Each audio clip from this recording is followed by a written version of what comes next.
Of students, जहाँ से हम आपको उस दिन पढ़ा रहे थे वहीं से स्टार्ट कर रहे हैं। आज आप लोग पढ़ेंगे application of linear equation in two variables, class 10। तो जैसा कि क्वेश्चन आपके सामने है स्क्रीन पे, के का वह मान ज्ञात कीजिए जिसके लिए सरल रेखा युग्म kx plus 3y equal to k minus 3 और 12x plus ky equal to k का कोई हल नहीं है। इससे पहले वाले वीडियो में हमने डिस्कस किया था कि कोई हल कब नहीं होता है, जब रेखाएं आपकी होती हैं समांतर। रेखाएं क्या होती है पहले बच्चों? समांतर। तो उस कंडीशन को सेटिस्फाई होने से पहले हम क्या करेंगे, इन रेखाओं को चेंज करेंगे इनके स्टैंडर्ड फॉर्म में। स्टैंडर्ड फॉर्म में कन्वर्ट करने के लिए क्या करेंगे, इस रूप में आप बनाएंगे ax plus by plus c बराबर 0 के रूप में इसको हम कन्वर्ट करेंगे, इस वाली रेखा को और इस वाली रेखा को। तो कन्वर्ट करते हैं, लिखेंगे दी गई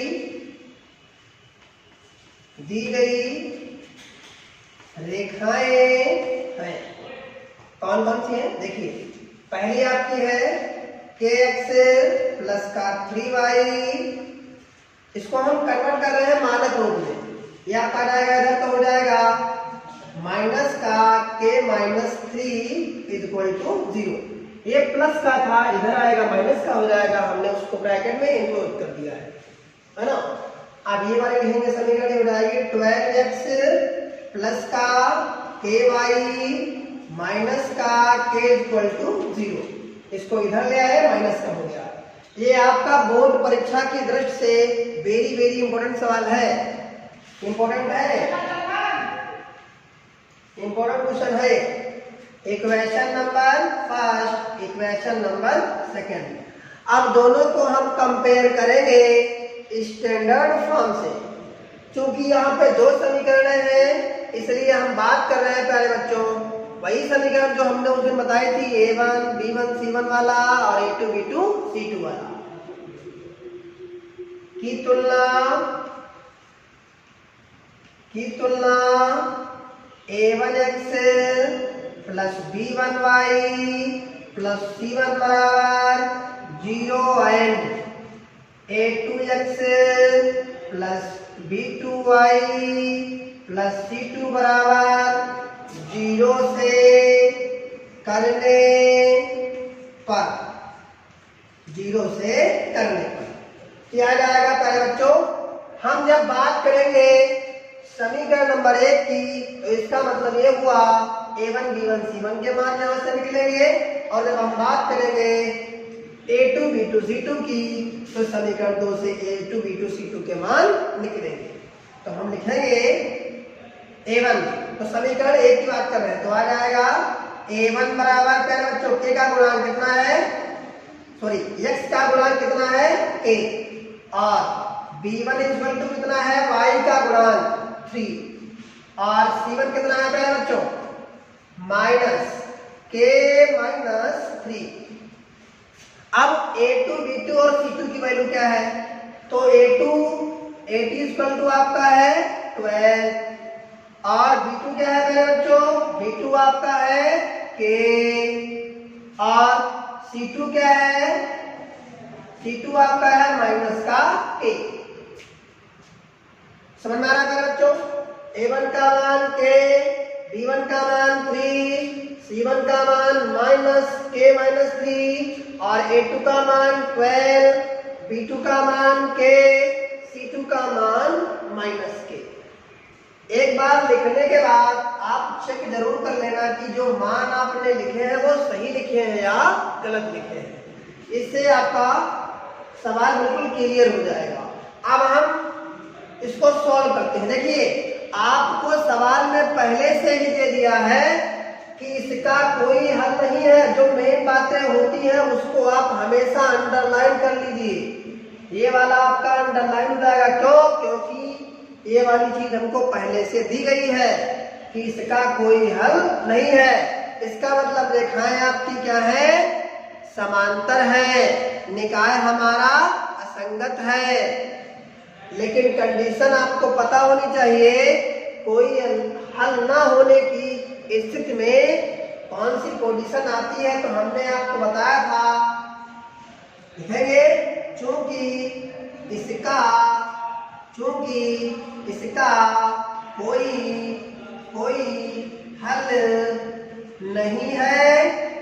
कोई हल नहीं है, इसलिए A1 अपॉन A2 बराबर B1 अपॉन B2 बराबर नहीं होगा C1 अपॉन C2 के।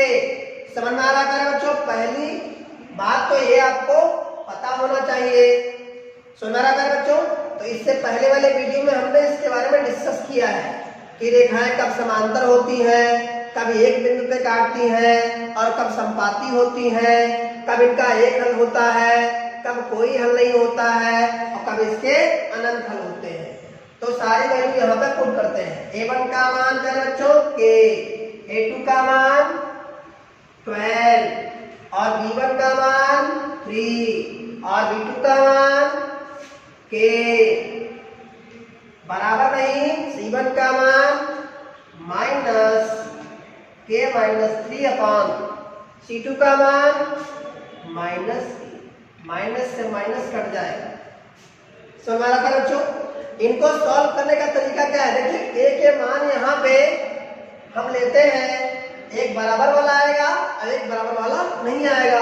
तो पहली बात, एक बार इसको मतलब पहला पद और दूसरा पद लेंगे तो K का मान एक आएगा, फिर एक मान प्राप्त हो जाएगा K का, और फिर दूसरा और तीसरा पद लेंगे तो भी आपको K का मान एक प्राप्त होगा जो बराबर वाला नहीं होगा।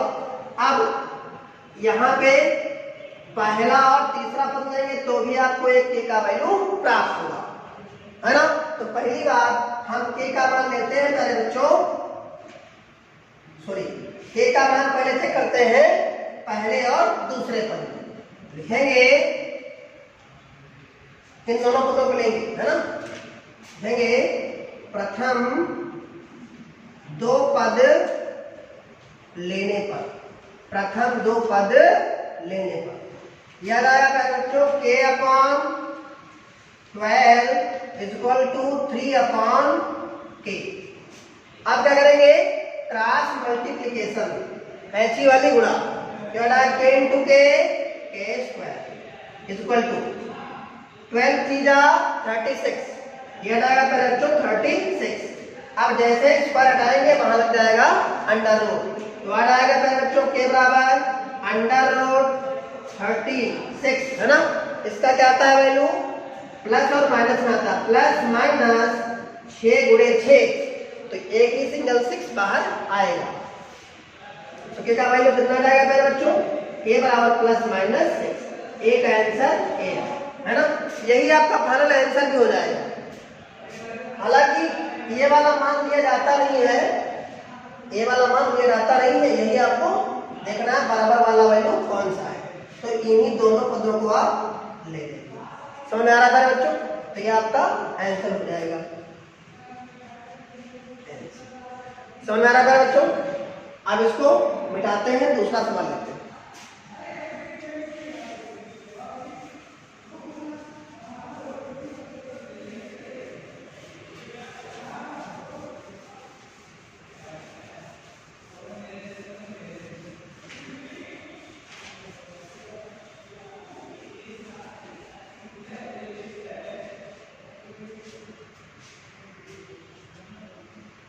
अगला क्वेश्चन नंबर 2।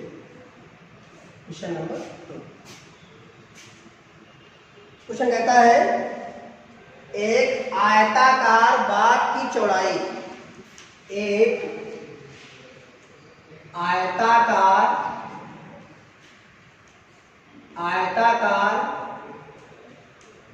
बाग की चौड़ाई उसकी लंबाई से लंबाई से 3 मीटर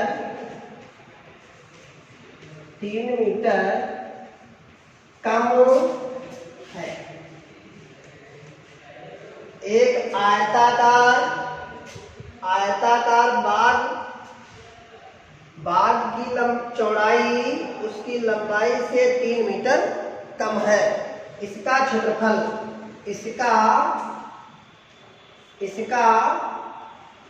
क्या है बच्चों, कितना है? क्षेत्रफल 28 मीटर स्क्वायर है। बाग की विमाएं ज्ञात कीजिए। बाग की विमाएं ज्ञात कीजिए।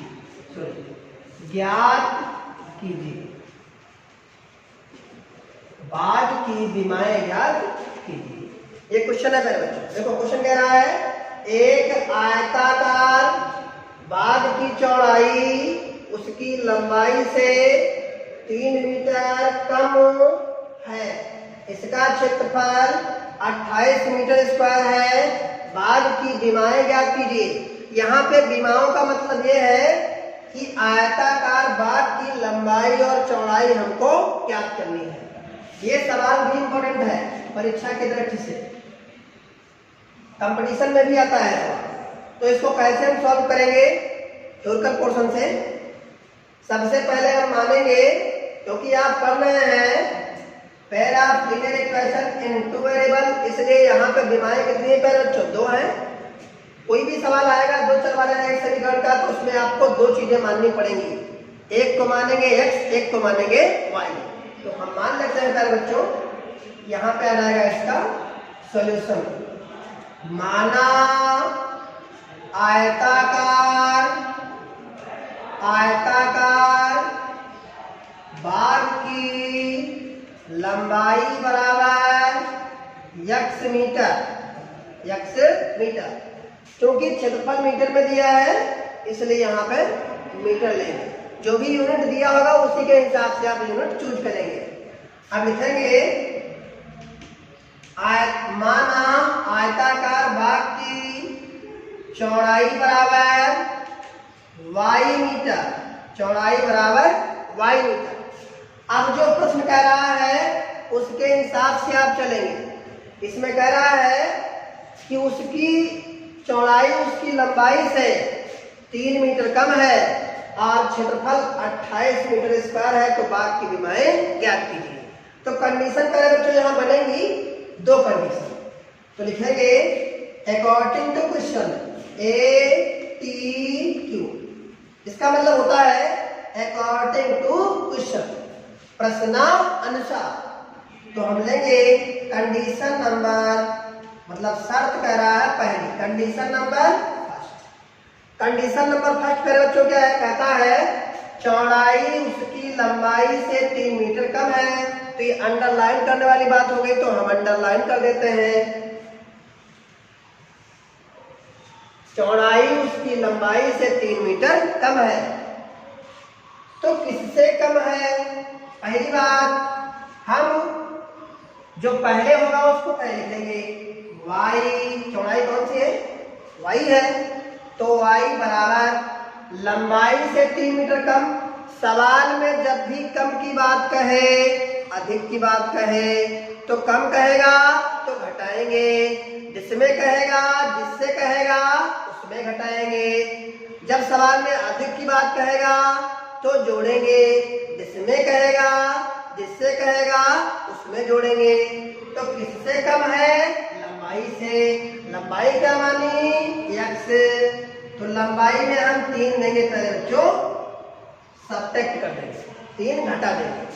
अब क्योंकि x हमारा पहले होता है y बाद में होता है, तो इसको हम सॉल्व करेंगे तो x वाले इसको हम ये भी लिख सकते हैं x -3 y इधर ले आइए तो आपका आ जाएगा। चाहे ऐसे लिखिए, इसको मान लेते हैं इक्वेशन नंबर फर्स्ट। अब देखिए condition number second. Condition second क्या कह रही है? सेकंड कंडीशन कह रही है इसका क्षेत्रफल कितना है 28 मीटर स्क्वायर है। तो लिखेंगे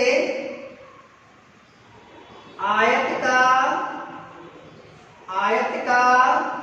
क्षेत्रफल बराबर क्या होता है मेरे बच्चों, लंबाई गुणे चौड़ाई।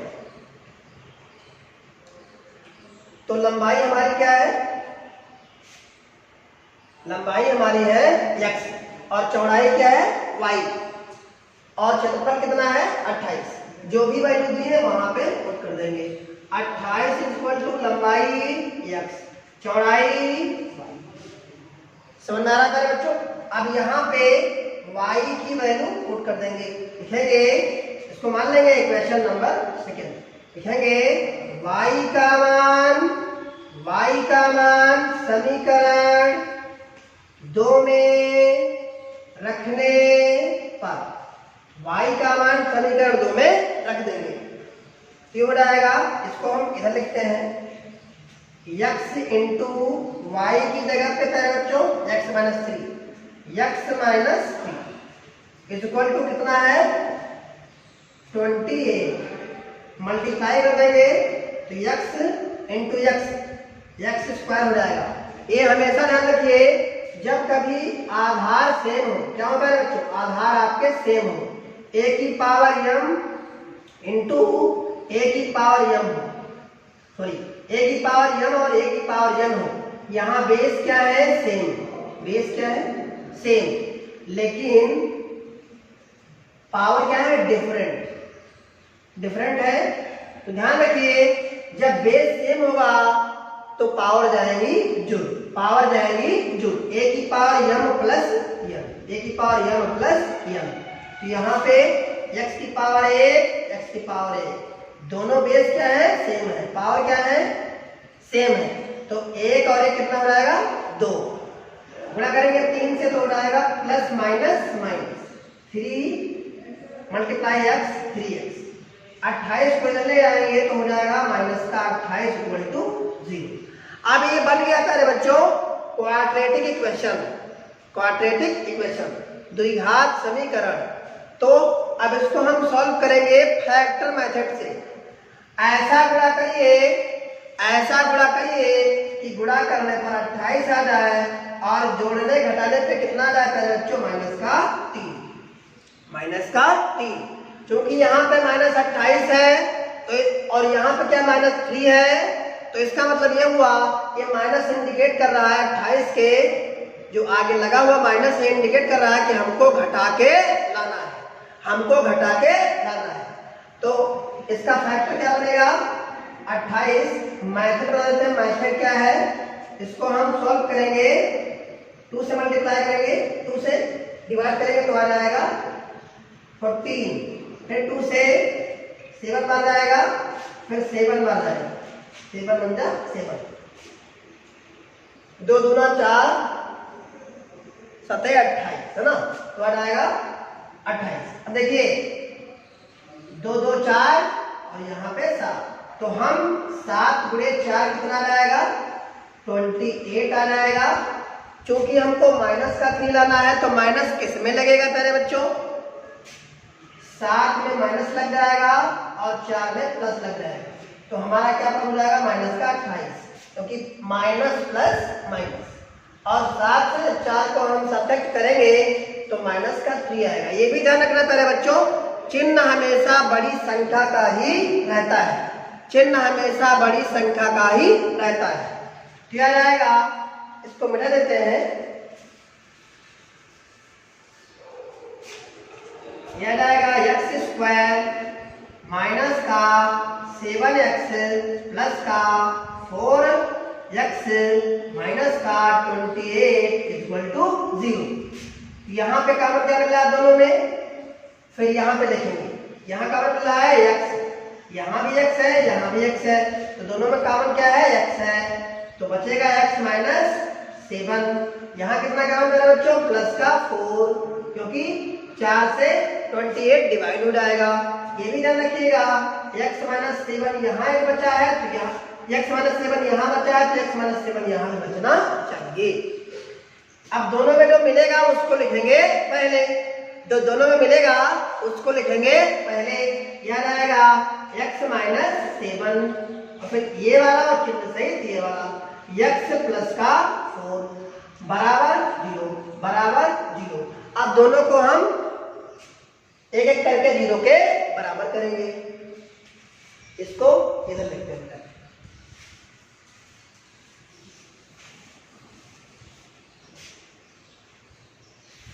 x minus 7 x plus 4 is equal to 0। तो यह आएगा x minus 7 is equal to 0, x बराबर 7, x का वैल्यू कितना है 7, इसको अंडरलाइन कर देते हैं। अगला x प्लस का 4 इज इक्वल टू 0, यहाँ पे बच्चों आ जाएगा x बराबर माइनस का 4। ये वाला एक आंसर है, लेकिन ये वाला आंसर हमारा नहीं होगा। क्यों? क्योंकि लंबाई कभी भी माइनस में नहीं होती। ये हो जाएगा आपका मीटर में है, लेकिन क्या हो जाएगा अग्राह्य, ये हो जाएगा अग्राह्य। तो हमारा सॉल्यूशन क्या होगा, x बराबर 7 मीटर, ये हमारा आंसर आएगा। ये क्या है, ये बाग की लंबाई, क्योंकि हमने x किसको माना था, आयताकार बाग की लंबाई। तो अभी हमको चौड़ाई नहीं पता है, तो लिखेंगे लंबाई ज्ञात करने के लिए करेंगे x बराबर 7 समीकरण 1 में रखने पर, समीकरण 1 क्या थी, x minus 3 equal to y, यहां से y कितना आ जाएगा, x की जगह रखेंगे पहले तो 7 माइनस 3, तो y कितना आ जाएगा, y आ जाएगा 4, y आ जाएगा पहले बच्चों 4 मीटर रहेंगे। अतः आयताकार बाग की लंबाई बराबर 7 मीटर और चौड़ाई बराबर 3 मीटर। यही हो जाएगा पहले बच्चों आंसर। अब आंसर सही है या गलत है चेक कैसे करेंगे, चेक करने का भी तरीका बताते हैं।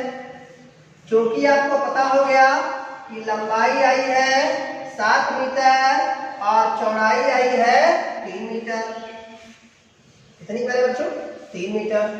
तो अब कैसे हम चेक करेंगे आंसर हमारा सही है या गलत है, आंसर सही है या गलत है। तो हमने पढ़ा है फार्मूला, आयत का क्षेत्रफल क्या होता है, लंबाई गुणे चौड़ाई। लंबाई मेरे बच्चों क्या आई थी 7 और चौड़ाई कितनी आई है, चौड़ाई आई है 4, चौड़ाई आई है 4, क्योंकि x माइनस 3 करेंगे तो कितना आएगा 4, है ना।